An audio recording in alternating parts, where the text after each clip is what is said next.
version 2 ng car wash blender natin. Ito ay puro iyero na, makapal yung iyero, gauge 9. Ayun yung kapal.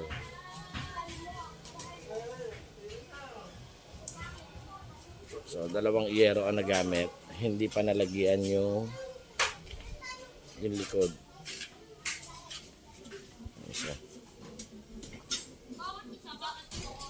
Yung isang piraso natin nakapwesto na. So ito may pwesto na rin itong paglalagyan, kaya kailangan matapos din no mas maaga. So, inaantay ko lang yung mga order ko from Lazada. Siguro mga 1 week pa to.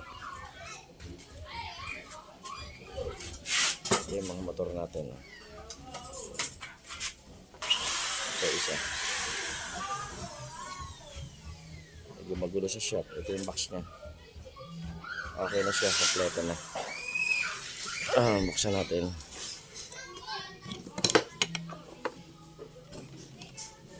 Oop. Ito na yung loob niya. Solid state relay, 12 volts na relay,